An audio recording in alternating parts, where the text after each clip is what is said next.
Hello दोस्तों, स्वागत है द एजुकेशन कैटलिस्ट चैनल में। हम लोग पढ़ रहे थे मध्यकाल। तो मध्यकाल में हम लोगों ने क्या पढ़ लिया था? ज्ञानाश्रय शाखा। ज्ञानाश्रय शाखा में क्या पढ़े थे हम लोग? संत काव्य धारा और सूफी काव्य धारा। फिर हम लोगों ने देखा सगुण काव्य धारा। तो सगुण काव्य धारा में देखा हम लोगों ने राम काव्य धारा। तो आइए आज देखते हैं हम लोग क्या देखते हैं, कृष्ण काव्य धारा। तो कृष्ण काव्य धारा के आधार ग्रंथ क्या हैं? भागवत पुराण और क्या है? महाभारत हैं। और संस्कृत साहित्य में सर्वप्रथम किसने? अश्वघोष के बुद्ध चरित्र में किसका यहाँ पे में कृष्ण लीला का उल्लेख है।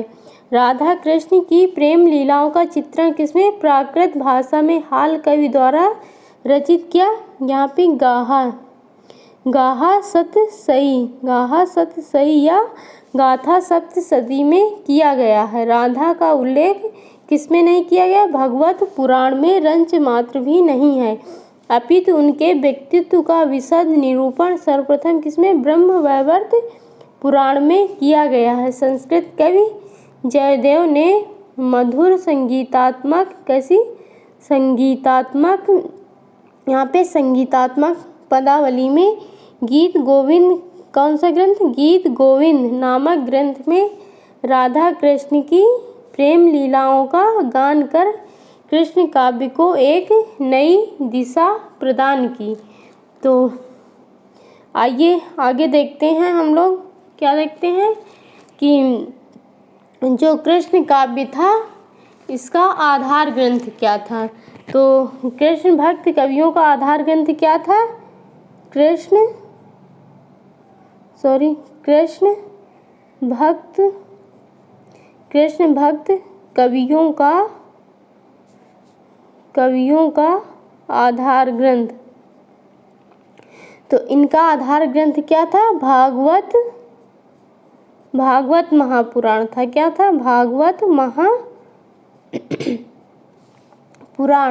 और कृष्ण का सर्वप्रथम उल्लेख किसमें मिलता है? कृष्ण का सर्वप्रथम उल्लेख, तो कृष्ण का सर्वप्रथम उल्लेख मिलता है ऋग्वेद के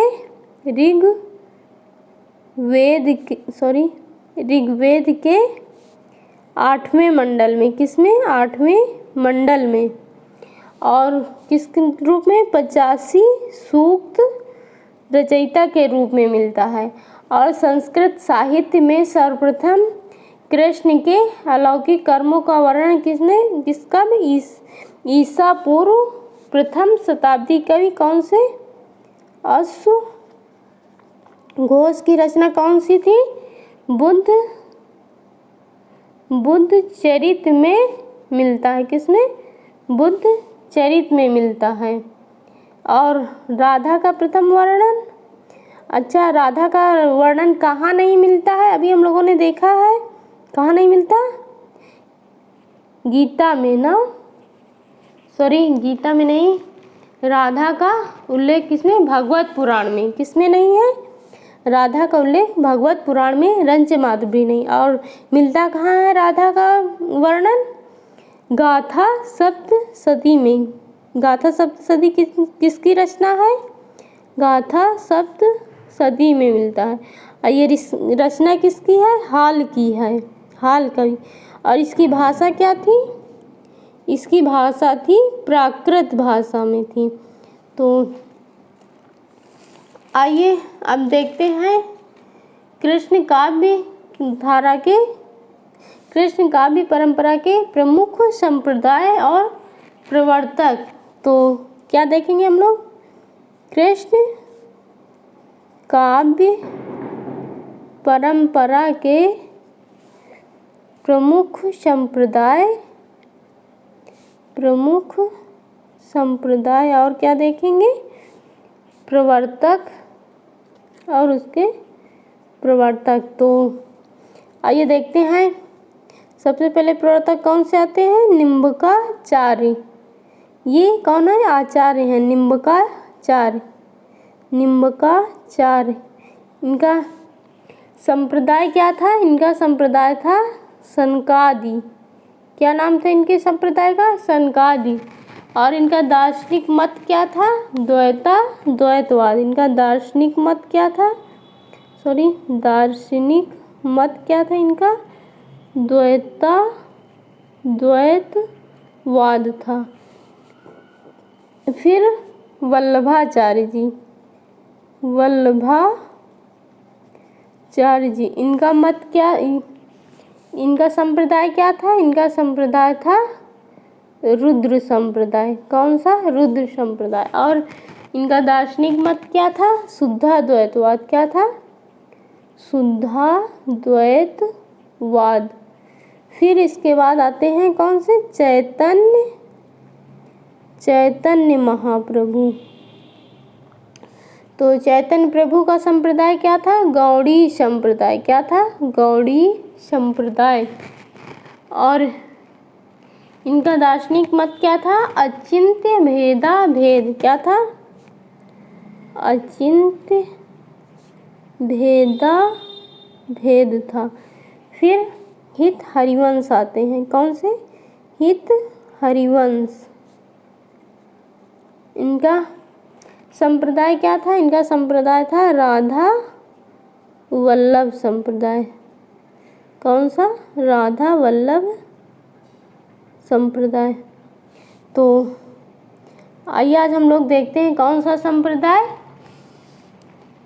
सनकादि। सनकादि किसका है? निम्बकाचार्य जी का। सनकादि संप्रदाय किसका है? निम्बकाचार्य जी का। निम्बकाचार्य जी। तो इस संप्रदाय में किसका? इसका कृष्ण भक्ति के प्रचार प्रसार में महत्वपूर्ण योगदान रहा। किसका? निम्बकाचार्य जी का। ये कहाँ के थे? ये मूलतः दक्षिण के थे। कहाँ के? दक्षिण के थे। परंतु इनका कार्य क्षेत्र क्या था? इनका कार्य क्षेत्र था ब्रज क्षेत्र, ब्रज प्रदेश। कौन सा? ब्रज प्रदेश। और ये श्री कृष्ण को क्या मानते थे? परम ब्रह्म मानते थे। श्री कृष्ण को परम ब्रह्म मानते थे। क्या मानते थे? परम ब्रह्म मानते थे श्री कृष्ण को। और इन्होंने राधा कृष्ण की कैसी? राधा और कृष्ण के कैसे? युगल मूर्ति के उपासक थे। कैसी मूर्ति? युगल मूर्ति के उपासक थे। और इसमें क्या? निम्बार्क संप्रदाय में राधा के कौन से रूप का? स्वकीय रूप को स्वीकार किया गया। राधा का कौन सा रूप था? राधा का रूप था स्वकीय रूप स्वीकार किया गया था। और निम्बकाचार्य के अनुसार श्री कृष्ण जगत के निमित्त कारण भी हैं। और कौन है? निमित्त कारण भी हैं। क्या? निमित्त कारण और उपादान कारण भी हैं। क्या है? निमित्त कारण भी हैं और उपादान कारण भी हैं। तो वह क्या है? परम ब्रह्म है, इसलिए द्वैत रहित है, यानी अद्वैत है। क्या है? निमित्त कारण भी है और उपादान कारण भी है। और वह क्या है? परम ब्रह्म है, इसलिए क्या है? द्वैत रहित है, मतलब अद्वैत है। और किंतु वह जीव और जगत के विलक्षण होने के कारण, कैसे? जीव और जगत के क्या होने के कारण? विलक्षण होने के कारण। किस कारण? जीव और जगत के विलक्षण होने के कारण क्या है? द्वैत भी कहा जाता है। क्या? जीव और जगत के किस कारण? विलक्षण होने के कारण द्वैत भी कहा जाता है। क्या कहा जाता है? द्वैत भी कहा जाता है। और तो इसीलिए इस संप्रदाय को क्या कहा जाता है? इनके संप्रदाय को इनके जो दार्शनिक मत है, इनके दार्शनिक मत को क्या कहा जाता है? द्वैतवाद। किस कारण से? क्योंकि इन्होंने अद्वैत भी कहा है और द्वैत भी। जीव और जगत के कारण विलक्षण होने के कारण द्वैत कहा है, और अद्वैत किस लिए कहा है? वो परम ब्रह्म है, द्वैत रहित है, इसलिए क्या है? अद्वैत है। इसलिए इस समन्वय के कारण इनके मत को क्या कहा जाता है? द्वैत द्वैतवाद। तो वे जीव को ईश्वर का अंश मानते हैं। क्या मानते हैं? जीव को ईश्वर का अंश मानते हैं। और क्या है?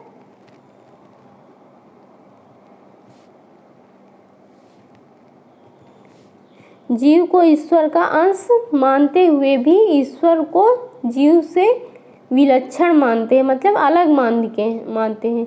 निम्बकाचार्य इस संप्रदाय के दार्शनिक सिद्धांतों की व्याख्या किसमें है? वेदांत परिजात सौरभ में। किसमें? वेदांत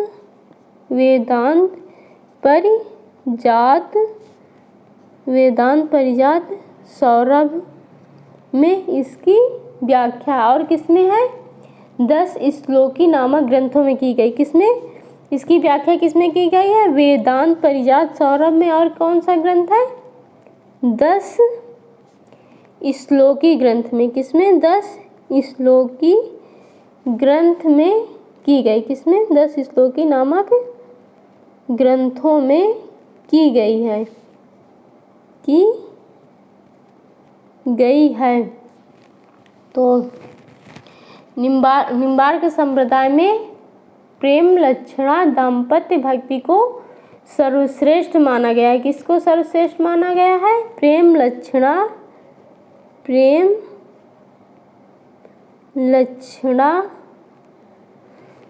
लक्षणा दाम्पत्य। कौन सी? प्रेम लक्षणा दाम्पत्य भक्ति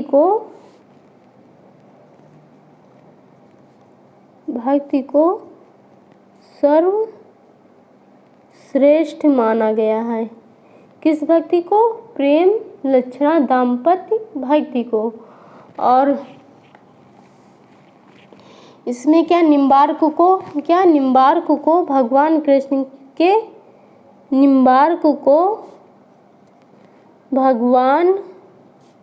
कृष्ण के सुदर्शन चक्र का अवतार माना जाता है। क्या माना जाता है? भगवान कृष्ण के सुदर्शन चक्र का अवतार माना जाता है। क्या माना जाता है?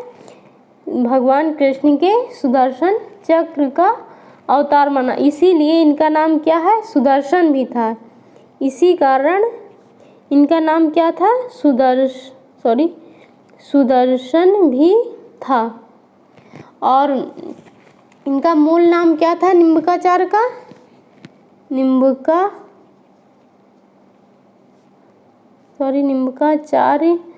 का मूल नाम था नियमानंद था। और निम्बार्क का अर्थ क्या है? यहाँ पे निम्बार्क का अर्थ है नीम पर सूर्य के दर्शन कराने वाला। यहाँ पे निम्बार्क का अर्थ क्या है? नीम पर सूर्य के दर्शन कराने वाला। क्या है निम्बार्क का? नीम पर सूर्य के दर्शन कराने वाला। तो और निम्बकाचार्य के शिष्य कौन थे? निम्बकाचार्य के कितने? 4 शिष्य थे। निम्बकाचार्य के 4 शिष्य थे। कौन कौन से थे? श्री निवासाचार्य और दूसरे कौन थे? औदुम्बाचार्य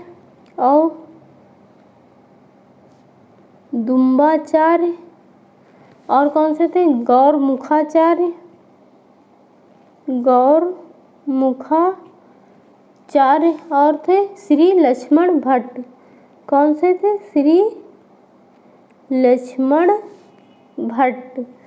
तो निवासाचार्य ने कौन से ग्रंथ की, यहाँ पे जो निवासाचार्य हैं, ये निवासाचार्य ने कौन से ग्रंथ की रचना की है, वेदांत कौस्तुभ ग्रंथ की रचना की। किसकी, वेदांत कौस्तुभ ग्रंथ की रचना किसने की थी, निवासाचार्य ने। और निम्बकाचार्य ने कितने ग्रंथों की रचना की थी, इन्होंने 5 ग्रंथों की रचना की थी। किसने, निम्बकाचार्य ने। इनके ग्रंथ कौन कौन से हैं देख लेते हैं। वेदांत पारिजात सौरभ, वेदांत पारिजात सौरभ। दूसरा है 10 श्लोकी। और तीसरा क्या है, श्री कृष्ण स्तुवराज, श्री कृष्ण स्तुवराज और और चौथा है मंत्र रहस्य षोडशी,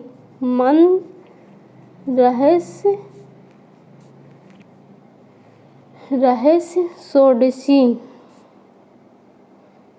और 5वां है प्रपन्न कल्प पल्लवी। क्या है, प्रपन्न कल्प पल्लवी है। तो और इसकी गद्दी सबसे बड़ी कहाँ है, निम्बार्क संप्रदाय की सबसे बड़ी गद्दी कहाँ, राजस्थान के, कहाँ, राजस्थान में सलेमाबाद स्थान पर है। किस स्थान पर, सलेमाबाद स्थान पर है। और इस संप्रदाय के अन्य प्रमुख कवि कौन से हैं, श्री भट्ट हैं। कौन से हैं, श्री भट्ट। और इनका जन्म कहाँ हुआ था, इनका जन्म मथुरा के ध्रुव टीला में हुआ था। मथुरा के ध्रुव टीला में कब हुआ था, 1538 ईस्वी में। और इनके गुरु कौन थे, इनके गुरु थे केशव कश्मीरी थे। इनके गुरु थे केशव कश्मीरी थे। श्री भट्ट को क्या कहा जाता है, श्री भट्ट को निम्बार्क संप्रदाय में क्या कहा जाता है, हितू सखी का अवतार माना जाता है। किसका, हितू सखी का अवतार माना जाता है। किसको, श्री भट्ट को। इनके ग्रंथ कौन से हैं श्री भट्ट के, इनके ग्रंथ हैं युगल शतक हो गया एक,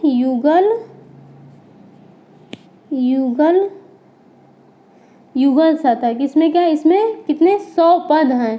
प्रत्येक पद के पूर्व उक्त पद के मूल भाव को व्यक्त करने वाला एक दोहा है। कितने पद हैं, 100 पद हैं। और इसकी खासियत क्या है, इसकी खासियत है कि प्रत्येक पद के पूर्व उक्त पद के मूल भाव को व्यक्त करने वाला एक दोहा दिया गया। और क्या है दूसरा ग्रंथ, आदि बानी नाम से, आदि बानी। और हरिव्यास देव के गुरु का क्या नाम था, अगले कवि हैं इसके, हरिव्यास देव। तो इनके गुरु कौन थे, इनके गुरु थे श्री भट्ट जी, जो अभी हम लोग देखें वही। और इन्होंने किस भाषा में, ब्रज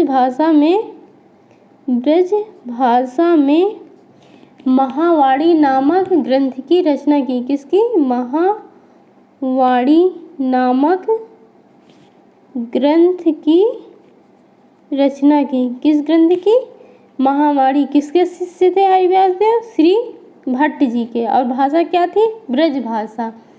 और फिर अगले कवि हैं परशुराम देव। कौन से हैं, परशुराम देव। इनके गुरु कौन थे, हरिव्यास देव। और इन्होंने निम्बार्क संप्रदाय की गद्दी किसने? परशुराम जी ने ही निम्बार्क संप्रदाय की गद्दी कहाँ? अभी हम लोगों ने पीछे देखा कहाँ? सलेमाबाद, राजस्थान के सलेमाबाद में स्थापित किया। और परशुराम देव ने किस ग्रंथ की रचना की? परशुराम सागर। किस नाम से? परशुराम